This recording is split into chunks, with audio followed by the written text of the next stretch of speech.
Bangladesh football federation ভবন প্রাঙ্গণে তারকা ফুটবলারদের মিলন মেলা। জাতীয় ফুটবল দলের অধিনায়ক জামাল ভুঁইয়া থেকে সাব জয়ী নারী ফুটবল দলের সদস্যরা উপস্থিত ছিলেন। জাতীয় ফুটবল দলের হেড কোচ হাবিয়ার ক্যাব্রেরা। উপলক্ষ বাফুফে অনূর্ধ্ব 15 জাতীয় ফুটবল লিগের লোগো উন্মোচন ও ড্র অনুষ্ঠান। এসো দেশ বদলাই পৃথিবী বদলাই এই স্লোগানে দেশব্যাপী চলছে তারুণ্যের উৎসব। এর অংশ হিসেবে ফুটবল ফেডারেশন দেশব্যাপী আয়োজন করতে যাচ্ছে অনূর্ধ্ব 15 জাতীয় ফুটবল লিগ, যার শুরু হচ্ছে 25 জানুয়ারি সিলেট থেকে। তারুণ্যের উৎসব নিয়ে দেশব্যাপী ব্যাপক সাড়া পড়েছে বলে জানিয়েছেন অনুষ্ঠানের প্রধান অতিথি যুব ও ক্রীড়া মন্ত্রণালয়ের সচিব রেজাউল মাকসুদ জাহিদি। এখান থেকে প্রতিভাবান খেলোয়াড়দের বাছাই করে তাদের নিয়ে পরিকল্পনার কথা জানান তিনি। ইতিমধ্যে আমরা লক্ষ্য করেছি 495টি উপজেলা, 64টি জেলা, 8টি বিভাগ সহ আমাদের যতগুলো ফেডারেশন রয়েছে আমাদের খেলাধুলার অঙ্গনে প্রত্যেকেই কিন্তু আমাদের বিভিন্ন ধরনের অনুষ্ঠান উদযাপিত করছে। জাতীয়ভাবে যখন প্রতিভা অন্বেষণের কাজগুলো করি সেটাকে সাস্টেইনেবল করার জন্য, ধরে রাখার জন্য কিছু প্ল্যান নেওয়া হয়। আমরা ইতিমধ্যে প্রধান উপদেষ্টার কার্যালয়ের নির্দেশনায় আমরা একটি যুব উদ্যোক্তা নীতিমালা প্রস্তুত করেছি। সেই নীতিমালায় সুনির্দিষ্টভাবে যুবদেরকে, যারা ট্যালেন্টে যারা কাজ করবে তাদেরকে স্টার্ট আপ এবং এন্টারপ্রেনিউরিয়াল স্কিল ডেভেলপ করার জন্য একটি বৎসরব্যাপী পরিকল্পনা আমাদের রচিত হচ্ছে, একটা স্বল্প মধ্য এবং দীর্ঘমেয়াদী পরিকল্পনা।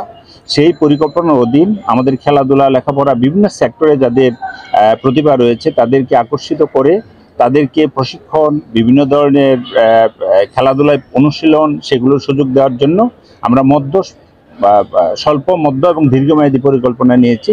অনূর্ধ্ব 15 জাতীয় ফুটবল লিগ থেকে যেসব প্রতিভা পাওয়া যাবে তাদেরকে সঠিকভাবে কাজে লাগানোর জন্য বাংলাদেশ ফুটবল ফেডারেশন জোরালো ভূমিকা নেবে বলে জানিয়েছেন সহসভাপতি নাসের শাহরিয়ার জাহিদি।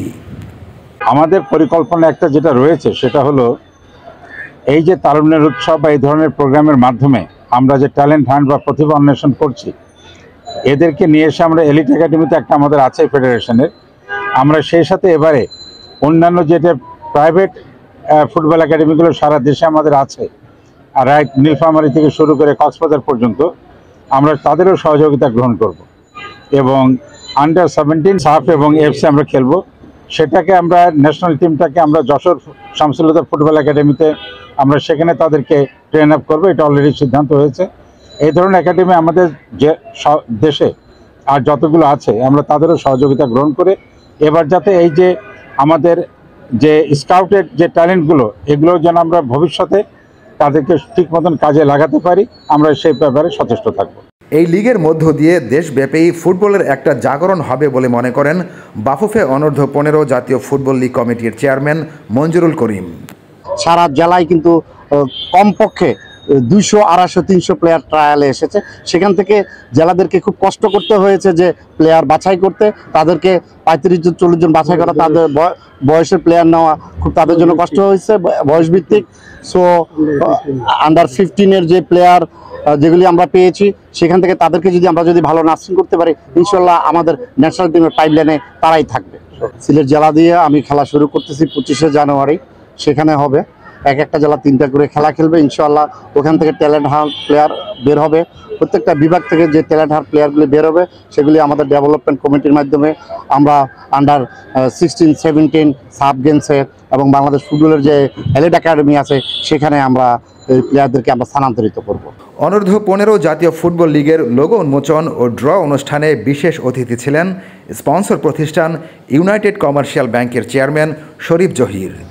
আরও উপস্থিত ছিলেন জাতীয় ক্রীড়া পরিষদের সচিব আমিনুল ইসলাম, বাফুফের সহসভাপতি সাব্বির আহমেদ আরিফ, সহসভাপতি ফাহাদ করিম ও বাফুফের কার্যনির্বাহী কমিটির সদস্যরা।